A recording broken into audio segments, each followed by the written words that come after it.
क्या सच सामने आने के बाद भी कोई अपने प्यार को बचा पाएगा, या फिर एक ही पल में सब कुछ खत्म हो जाएगा?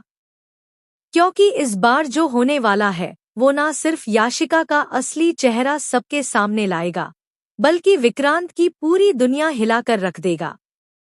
जी हाँ दोस्तों, मन्नत की आने वाली कहानी में अब सबसे बड़ा धमाका होने वाला है, जहां पर एक तरफ शादी की खुशियां होंगी तो वहीं दूसरी तरफ एक ऐसा सच सामने आएगा जो हर किसी को हैरान कर देगा। आप देखेंगे कि इस बार फंक्शन के दौरान सब कुछ बिल्कुल परफेक्ट चल रहा होगा। याशिका पूरी तरह से तैयार होगी अपनी शादी के लिए और हर कोई उसे देखकर यही कहेगा कि वह इस घर की परफेक्ट बहू बनने वाली है। लेकिन मन्नत चुप बैठने वालों में से नहीं है। उसे पहले ही याशिका पर शक हो चुका है और अब वह इस शक को सच साबित करने के लिए पूरी तैयारी कर चुकी है। वहीं दूसरी तरफ विक्रांत, जो अभी तक याशिका पर पूरा भरोसा कर रहा था, उसे जरा भी अंदाजा नहीं है कि उसके साथ कितना बड़ा धोखा होने वाला है। वह मन्नत की बातों को इग्नोर कर रहा है और यही सोच रहा है कि मन्नत सिर्फ जलन की वजह से ऐसा कर रही है। लेकिन कहानी में असली ट्विस्ट तब आएगा जब मन्नत सबके सामने याशिका के खिलाफ सबूत लेकर आएगी। जैसे ही फंक्शन अपने पीक पर पहुंचेगा, वैसे ही मन्नत एंट्री करेगी और पूरा माहौल बदल जाएगा। अब यहाँ पर जो होने वाला है वह किसी ने सोचा भी नहीं होगा। मन्नत सबके सामने याशिका की सच्चाई खोलना शुरू करेगी, उसकी नकली पहचान, उसके फर्जी पेरेंट्स और उसके पुराने राज। पहले तो कोई भी मन्नत की बातों पर विश्वास नहीं करेगा, लेकिन जैसे जैसे वह एक एक सबूत सामने रखेगी, वैसे वैसे सबके चेहरे के रंग उड़ते जाएंगे। सबसे बड़ा झटका तो विक्रांत को लगेगा, क्योंकि जिस लड़की पर वह भरोसा कर रहा था वही उसे धोखा दे रही होगी। लेकिन दोस्तों, यहाँ पर कहानी खत्म नहीं होती, बल्कि यहीं से असली ड्रामा शुरू होता है। याशिका इतनी आसानी से हार मानने वाली नहीं है। वह अपनी सच्चाई को छुपाने के लिए हर हद तक जाने के लिए तैयार है।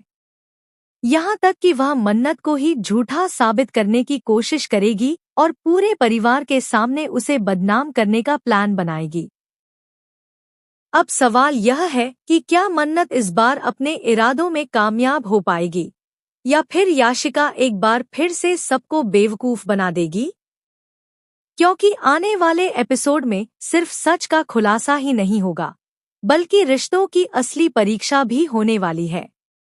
विक्रांत को अब यह फैसला लेना होगा कि वह किस पर भरोसा करे, मन्नत पर, जो बार बार सच बोल रही है, या फिर याशिका पर, जिसने अब तक सिर्फ झूठ का सहारा लिया है। और इसी फैसले पर टिकी होगी आगे की पूरी कहानी। लेकिन दोस्तों, जैसे ही मन्नत एक एक करके याशिका के सारे राज सबके सामने खोलती है, माहौल पूरी तरह से बदल जाता है। जहां कुछ देर पहले तक खुशियों और हंसी का माहौल था, वहीं अब हर किसी के चेहरे पर शौक और गुस्सा साफ नजर आने लगता है। विक्रांत तो बिल्कुल सुन्न रह जाता है, क्योंकि जिस याशिका पर उसने आंख बंद करके भरोसा किया था, वही लड़की उसके साथ इतना बड़ा खेल खेल रही होती है। वह बार बार याशिका से जवाब मांगता है, लेकिन याशिका के पास कोई साफ जवाब नहीं होता। अब यहाँ पर कहानी में सबसे बड़ा टर्न तब आता है जब मन्नत आखिरी और सबसे बड़ा सबूत सबके सामने रख देती है। इस सबूत के सामने आते ही याशिका के सारे झूठ एक ही पल में टूट जाते हैं। उसके नकली पेरेंट्स की सच्चाई, उसकी असली पहचान और उसका पुराना अतीत, सब कुछ सबके सामने आ जाता है। घर के बड़े बुजुर्ग, जो अब तक याशिका का साथ दे रहे थे, अब उसी के खिलाफ खड़े हो जाते हैं। ऐश्वर्या भी एक पल के लिए हिल जाती है, क्योंकि जिस प्लान पर वह काम कर रही थी, वह पूरी तरह फेल होता हुआ नजर आता है। लेकिन याशिका यहाँ भी हार मानने को तैयार नहीं होती।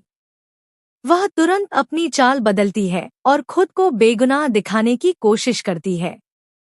वह रो रो कर सबको इमोशनली ब्लैकमेल करने लगती है और सारा इल्जाम मन्नत पर डालने की कोशिश करती है। वह कहती है कि मन्नत ने ही उसे फंसाने के लिए ये सब झूठे सबूत तैयार किए हैं, क्योंकि वह खुद विक्रांत को वापस पाना चाहती है। कुछ पल के लिए घर के लोग फिर से कंफ्यूज हो जाते हैं, क्योंकि याशिका की एक्टिंग इतनी स्ट्रॉन्ग होती है कि सच और झूठ में फर्क करना मुश्किल हो जाता है।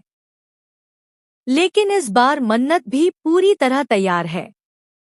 वह याशिका की हर चाल का जवाब देने के लिए पहले से ही प्लान बना चुकी होती है। जैसे ही याशिका मन्नत को फंसाने की कोशिश करती है, मन्नत तुरंत एक और बड़ा खुलासा कर देती है, जिससे याशिका पूरी तरह बेनकाब हो जाती है। अब विक्रांत के पास कोई शक की गुंजाइश ही नहीं बचती। उसका भरोसा पूरी तरह टूट चुका होता है और वह गुस्से में याशिका से सारे रिश्ते खत्म कर देता है। इसी के साथ शादी वहीं पर रुक जाती है और याशिका का खेल खत्म हो जाता है। लेकिन दोस्तों, कहानी यहाँ खत्म नहीं होती, बल्कि यहाँ से एक नया मोड़ शुरू होता है। क्योंकि अब जब याशिका का सच सामने आ चुका है, तो विक्रांत धीरे धीरे मन्नत की तरफ झुकने लगता है। उसे एहसास होने लगता है कि मन्नत ही हमेशा से सच बोल रही थी और वही उसकी सच्ची हमदर्द है। लेकिन इसी बीच एक और बड़ा ट्विस्ट सामने आने वाला है, जो एक बार फिर से मन्नत और विक्रांत के रिश्ते को हिलाकर रख देगा, और वो है दुआ का सच। जैसे ही दुआ की असली